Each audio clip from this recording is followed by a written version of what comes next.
When I think of my life with Evan, I liken it to the journey that the pioneers took over the Rocky Mountains. Uncertain of what the journey would hold for them, the pioneers accepted the potentially dangerous challenge to provide their children with a chance at a better life. Despite the fear of the unknown and a loneliness that at times permeates my soul, I've accepted the challenge of taking this journey with Evan to hopefully provide him with a better life. Although perilous to travel over by foot, wagon, and horseback, the Rockies are breathtakingly beautiful. To the human eye, they appear as though you can just reach out and touch them, when in actuality they are several miles away. Once you begin the trek, the vegetation and animal life that make the Rockies their home only add to the beauty and wonder of this impenetrable rock. My journey with Evan has been fraught with perils, at times, life-threatening infections and numerous hospitalizations, but it's also been beautiful. A small hand squeezing mine and the smile that is just meant for me in spite of the frustration of trying to break through the impenetrable rock of a brain that has been disabled. Evan has taught me to appreciate the beauty that is all around me while navigating the perils of love. Hey, Smiley. Hey guys. Hey, Dan. So what are we going to talk about this time? Well, I think folks might like to hear the backstory about our life together. So I decided, why don't we start at the very beginning and start with the night Evan was born. Okay. You mentioned to me that your pregnancy went well to the end. It did. I was working at Thomas College in Waterville, and the students and faculty and staff, it was like it was an event. My being pregnant, it was just so fun, and I was so happy. I was a very happy pregnant woman, which I heard often from people. But the last 3 weeks, in hindsight, it was preeclampsia starting, though it wasn't diagnosed as such. And I ended up in the ER, and they didn't need to do anything. They sent me home. My due date had been August 31st, but that came and went. It had been a really hot, humid summer, and I worked on the second floor in a building with no air conditioning. I was swollen hands and feet, face. I'm little in size, and I was 140 pounds by the time Evan was born, and a lot of that was water. Okay, I see you're reading from your book. I am. Do you mind reading another poem? Oh, sure. This one is called The Beginning. The moon was full and the hour late when I first met you. No first cry and barely a wiggle, your first breath late and labored. No first cuddle, no first kiss, no first chance to count fingers and toes. Surrounded by people, although none of them knew you yet. All I saw of you as you were whisked away was a crown of red gold and a cute little nose. Wow. Very good, Deb. So the last of your pregnancy was difficult, and then your labor Oh, the labor was awful. Really hard. It was 28 hours of labor and 2.5 hours of pushing. And I had no problem getting pregnant, being pregnant, but I had a hell of a time trying to deliver. It was awful. I ended up with 3rd and 4th degree lacerations that had to be stitched up by a surgical resident at the hospital. And when Evan was born, he didn't cry, and he was also covered in meconium. He had had his first bowel movement in utero. He was green. It was in his nail, under his nails, and in his ears, and in his nose. He had ingested it, and I had such a hard time getting him out that he suffered birth trauma. And his pediatrician determined that Evan was most likely deprived of oxygen from anywhere between 5 and 8 minutes during the birth process. And as a result, he suffered brain damage.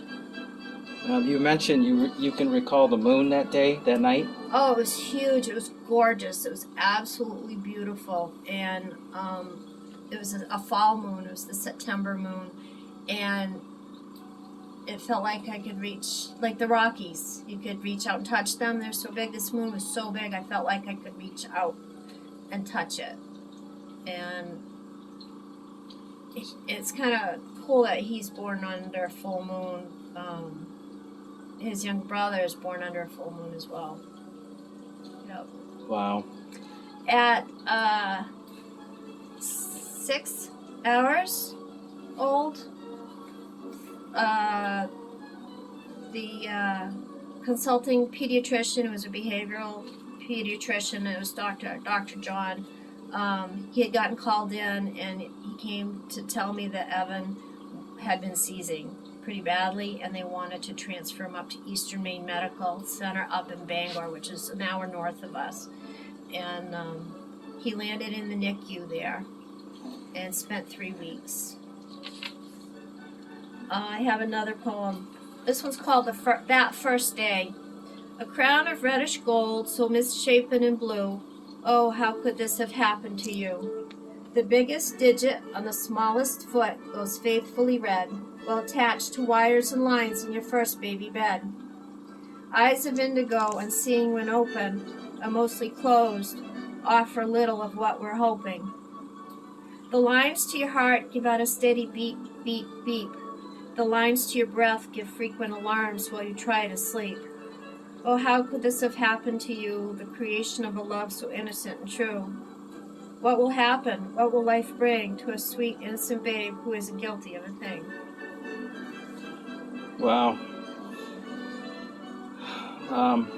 I was thinking, any parent out there, your first child, how the transition you go through, learning how to be a parent of a newborn, it must have been so difficult to go through that and then wonder if he was going to survive in the first place, and then where do we go from here type of thing.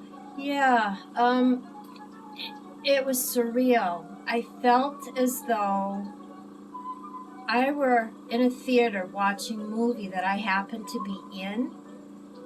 And at first, when I was kept in the hospital down in Waterville for 3 days, because I think my doctor knew what I was going to be facing and wanted to give me a little breathing room before I had to basically hit the ground running and learn how to take care of Evan. He was in an isolette, as you saw in the photographs, and this is 1990, so the isolettes are very different then than they are now. There were little portholes that you can see his little face out of, and in the portholes we would reach in, his dad and I, one on either side, to reach in to touch him.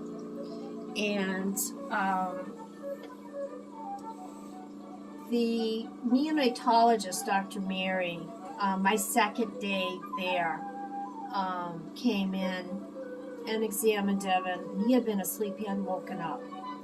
And she took us to her office to talk with us because she said, it's up to Evan now.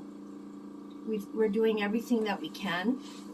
It's up to him whether he's going to survive this or not. And that was a moment that is like burned into my memory, because until that point I kept hearing this loop in my head, this isn't real, this isn't really happening to me, he'll be fine, he's going to be fine, he's just sleeping. And that moment, it felt as if I started tumbling down a mountainside, that I was slipping down the Rockies. Yeah, I totally get it. Yeah. So, Eastern Maine, correct? Yes. For 3 Eastern weeks. Maine Medical. Then he was transferred to a standard unit in Seton for 2. For 2, but before we could take him to Seton, we had to learn how to do certain things. One of which was passing an oral feeding tube. To this day, when I am super stressed, I will have nightmares about that, because to pass an oral feeding tube, as any medical professional knows, you have to get it down the esophagus and into the stomach and not accidentally get it into the lungs. And each time we had to test it to make sure that it wasn't in the lungs. We'd put it in water the art end into water, and if you got bubbles, you pulled that out quick because that meant it was in his lungs. So we had to learn how to do that. We had to learn how to do his umbilical cord care and handle him and hold him. He had to be held upright for all his feedings because he had such reflux. And as a result of the reflux, he got pneumonia. His first pneumonia was in the NICU. Yeah. I think this would be a good place to finish off, and we can go from the transition to home. Sure. But you mentioned to me that still to this day, you still revisit the trauma, physical and mental trauma you went through from his birth. I do. Evan and I are both Virgos. My birthday's August 25th. Evan's is September 4th, so that's 10 days between our birthdays. And since his birth, in those 10 days between our birthdays, before his birthday, I would go back in my memory, step by step, and revisit his birth. In the beginning, it was why, what did I miss? What did I do wrong? Why did this happen? But as time went on and Evan grew and he outlived expectations, I get away from it a little bit. And then I got really busy when his brother arrived. But I would still go to that place, melancholy. And I wrote a poem about it called Chronic Sorrow, and I'll read that later. in part 2. That sounds wonderful. Yeah. Well, thank you so much for doing this. I know it's hard to relive the past, but it's so wonderful that you're putting it down on video and sharing it for everyone. Well, I'm also, my hope with sharing our story is it will help other parents of kids with special needs. But it'll also help medical professionals and educators to sort of get a little inside look at what it's like for these families, for a family like mine. Thank you so much, and we'll do the next video soon about the transition, the very difficult transition about going home. Thank you, Deb. Thanks, Dan. Bye, guys. Bye.